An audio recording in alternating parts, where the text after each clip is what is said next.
Hi friends, എല്ലാവർക്കും നമ്മുടെ BW വീട്ടിലേക്ക് സ്വാഗതം. ഫ്രണ്ട്സിന്റെ ബാക്കിൽ ഇപ്പോൾ കണ്ടിട്ടുണ്ടാവും സോളാർ. നമ്മുടെ വീട്ടിലെ സോളാറാണ്.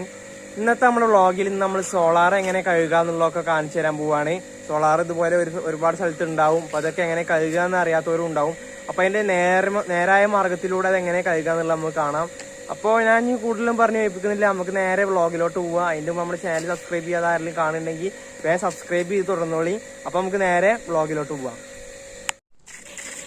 അപ്പോൾ സോളാർ പ്ലാന്റ് നമുക്ക് എങ്ങനെ അടിപൊളിയായിട്ട് മെയിൻ്റെനൻസ് ചെയ്ത് അതെങ്ങനെ സൂക്ഷിക്കാമൊക്കെ ഉള്ള കാര്യങ്ങളാണ് നമ്മൾ ഇന്ന് നോക്കാൻ പോണത്. ഏകദേശം അത്യാവശ്യത്തിന് ചളിയും പൊടിയൊക്കെ നന്നായിട്ട് പിടിച്ചിട്ടുണ്ട്. കണ്ടാ, അത്യാവശ്യം ചളിയൊക്കെ പിടിച്ചിട്ടുണ്ട്. പിന്നെ അതുപോലെ തന്നെ ഇതിൻ്റെ ഈ എഡ്ജ് ഭാഗത്തൊക്കെയാണ് നമ്മൾ ആ മണ്ണ് ഇങ്ങനെ സ്ലോപ്പായ കാരണം അവിടെ നിന്ന് ഇങ്ങനെ മഴയും വെള്ളമൊക്കെ കൂടി വരുമ്പോൾ അതിൻ്റെ ചളിയൊക്കെ ഇവിടെ വന്നിട്ടാണ് അടയുക. അപ്പോൾ ഇതൊക്കെ ഒന്ന് നമ്മൾ ക്ലീൻ ചെയ്തെടുക്കണം. അപ്പോൾ ഇത് നമുക്ക് എങ്ങനെ കഴുകുക എന്നുള്ള കാര്യങ്ങളൊക്കെ ആയിട്ട് നമ്മൾ ഇന്ന് നോക്കാൻ പോണത്. അപ്പോൾ അതിനായിട്ട് നമ്മൾ ഇന്ന് കഴുകാൻ പോണത് പ്രഷർ പമ്പ് ആയിട്ടാണ്. അപ്പോൾ അതിട്ട് നമ്മൾ വളരെയധികം സൂക്ഷിച്ചിട്ട് ചെയ്യണം. അപ്പോൾ എങ്ങനെയെന്നുള്ളതൊക്കെ കാണിച്ചു തരാം. അപ്പോൾ പ്രഷർ പമ്പ് എങ്ങനെ ഉപയോഗിക്കാന്ന് വെച്ച് കഴിഞ്ഞാൽ സ്പ്രേ രൂപത്തിൽ ചെറുതാക്കിയിട്ട് ഇട്ട് കൊടുത്തതിന് ശേഷം നമുക്ക് മൊത്തത്തിലൊന്ന് വെള്ളം അടിച്ചെടുക്കണം ആദ്യം. അപ്പോൾ ഇതുപോലെ നൈസായിട്ട് ഇങ്ങനെ സ്ലോ ആക്കിയിട്ട് പ്രഷർ പമ്പ് ഓവർ ഫോഴ്സിൽ ഇടാതെ ഇതുപോലെ ഇങ്ങനെ നൈസായിട്ട് മഴ പെയ്യണ പോലെ ആക്കുക. മൊത്തത്തിലൊന്ന് വെള്ളം നനച്ചെടുക്കുകയാണ് നമ്മൾ ആദ്യം ചെയ്യണത്. അപ്പൊ മൊത്തത്തിലൊന്ന് വെള്ളം അടിച്ചിടണം ആദ്യം. അതിന്റെ ശേഷമാണ് നമുക്ക് ഇനി ബാക്കി കാര്യങ്ങൾ എങ്ങനെയെന്നുള്ളതൊക്കെ നമ്മൾക്ക് ചെയ്യുന്നതനുസരിച്ച് നിങ്ങൾക്ക് മനസ്സിലാവുന്നതാണ്. അപ്പൊ നമ്മൾ ഒരു കോട്ട് വെള്ളം മൊത്തത്തിലും ജസ്റ്റ് സ്പ്രേ ചെയ്ത് അടിച്ചു കൊടുത്തിട്ടുണ്ട്. ഇനി എല്ലാവർക്കും സ്വാഭാവികമായിട്ട് വരുന്ന സംശയമാണ്, നമുക്ക് സോപ്പ് ഇടാൻ പറ്റുമോ, സോപ്പ് ഇട്ട് കഴുകാൻ പറ്റുമോ സോളാർ എന്നുള്ളതൊക്കെ. അപ്പൊ സംഭവം എന്ന് വെച്ച് കഴിഞ്ഞാൽ സോപ്പ് ഇടുന്നതിന് പ്രശ്നമൊന്നുമില്ല. സോളാർ കഴുകാൻ തന്നെ ആയിട്ടൊരു ലിക്വിഡ് ഇറങ്ങുന്നുണ്ട് ശരിക്ക്. അതാവുമ്പോൾ നമുക്ക് അങ്ങനെ മേടിക്കാം. അതല്ലാത്ത പക്ഷെ നമുക്ക് കാർ ഷാമ്പു ഒക്കെ ഇട്ടിട്ട് നമുക്ക് കഴുകാവുന്നതാണ്. അപ്പോൾ ഇത് നമ്മൾ ചെയ്യുമ്പോൾ എന്താ വെച്ച് കഴിഞ്ഞാൽ നല്ലൊരു മൈക്രോ ഫൈബറൊക്കെ പോലത്തെ നല്ലൊരു സ്മൂത്തായ മറ്റേ മോപ്പ അല്ലെങ്കിൽ അങ്ങനത്തെ എന്തെങ്കിലുമൊക്കെ തുണിയായിട്ട് നമ്മളിന്ന് ഇവിടെ ഉപയോഗിക്കുന്നത് കാർ ഷാമ്പു ആണ്. ഇതുപോലെ ഒന്ന് പകർത്തിച്ച് കൊടുക്കുക. ബാക്കി നമ്മൾ കാണിച്ചു തരാം എന്താ ചെയ്യേണ്ടതെന്നുള്ളത്. നമ്മൾ സോളാർ കഴുകാനായിട്ട് പുതിയൊരു മോപ്പ് ഉപയോഗിച്ചിട്ടുണ്ട്. ശേഷം ഫസ്റ്റ് പാനിലാണ് നമ്മൾ കൈ എടുക്കാൻ പോണത്. ഇതുപോലെ നമ്മൾ ആ ഒരു ലിക്വിഡ് ഉണ്ടാക്കിയതിലേക്ക് ഇതുപോലെ മുക്കി കൊടുക്കുക. എന്നിട്ട് നന്നായിട്ടൊന്നിങ്ങനെ മിക്സ് ചെയ്തെടുത്തതിന് ശേഷം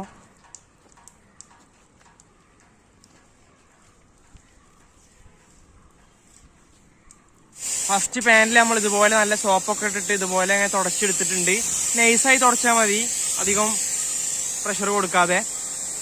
എന്നിട്ട് ആ വെള്ളം നമ്മൾ മഴയൊക്കെ വരുന്ന സാധാരണ സ്ലോപ്പായിട്ട് ആ വെള്ളം ഇതുപോലെ അങ്ങനെ ഒലിച്ച് ഇതുപോലെ അങ്ങനെ ഇറങ്ങി പോയിക്കോളും കണ്ട് തന്നെ.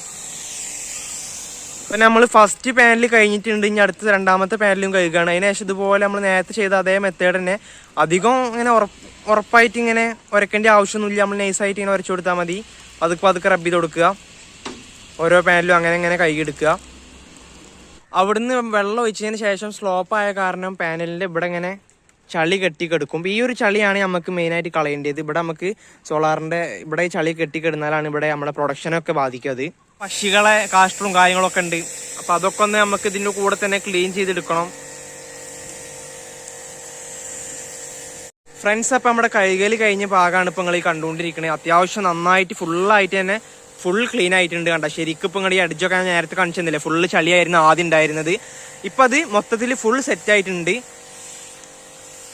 അപ്പോൾ ഒരു സൈഡ് കഴിഞ്ഞിട്ടുണ്ട് കേട്ടോ. ആ ഒരു സൈഡ് കഴിഞ്ഞ് ഇനി അടുത്തതായിട്ട് നമ്മൾ തുടങ്ങാൻ പോകുന്നത് ഈ ഒരു ഭാഗമാണ്. ഈ ഒരു ഭാഗം നമുക്ക് നന്നായിട്ടൊന്ന് ക്ലീൻ ചെയ്ത് കൊടുക്കണം. വൃത്തിയായ ഭാഗം നിങ്ങൾക്ക് കാണിച്ചിരുന്നില്ല, അവിടെ നന്നായി വൃത്തിയായിട്ടുണ്ട്. അതിന് വേണ്ടി ഇവിടെ ഒക്കെ നോക്കി ഫുള്ള് ചളി ഉണ്ട്. അപ്പോൾ ഈ ഒരു ചളിയൊക്കെ നന്നായി കഴുകണം. നമ്മൾ കഴുകിയ ചളി അത്യാവശ്യം നല്ല ചളി തന്നെ ഉണ്ട്. കാരണം എന്താ വെച്ചാൽ മഴ പെയ്തതിൻ്റെ അതുപോലെ തന്നെ പൊടിയും റോഡിലെ പൊടിയൊക്കെ ഉണ്ടാവുമല്ലോ സ്വാഭാവികമായിട്ട്. അപ്പോൾ അതൊക്കെയാണ് ഇത്. ഇപ്പോൾ ഫുള്ള് ക്ലീൻ ആക്കി എടുത്തിട്ടുണ്ട്. ഫ്രണ്ട്സ്, അങ്ങനെ നമ്മൾ എല്ലാ സോളാറും കഴുകി എടുത്തിട്ടുണ്ട്. അപ്പോൾ ഇത്രയൊക്കെ തന്നെ ഉള്ളൂ. നിങ്ങളെല്ലാവരും കണ്ട് മനസ്സിലാക്കിയിട്ടുണ്ടാവും എങ്ങനെയൊക്കെ ചെയ്യേണ്ടിയെന്നുള്ളത്. ഇനി വല്ല ഡൗട്ടോ കാര്യങ്ങളോ എന്തെങ്കിലും ഉണ്ടെങ്കിൽ നിങ്ങൾ കമൻറ്റ് അറിയിച്ചാൽ മതി. അപ്പോൾ നമ്മൾ അതിന് വേണ്ടിയിട്ടുള്ള ബാക്കി ചിലപ്പോൾ എന്തെങ്കിലും വ്ളോഗ് എന്തായാലും ചെയ്യേണ്ടി നമ്മൾ എങ്ങനെയാണുള്ളതൊക്കെ. അപ്പോൾ ഇത്രയൊക്കെ തന്നെ ഉള്ളൂ. അപ്പോൾ വേഗം സബ്സ്ക്രൈബ് ചെയ്ത് കൂടെ. അപ്പോൾ നമ്മൾ അടുത്തതിൽ കാണാം. ബൈ.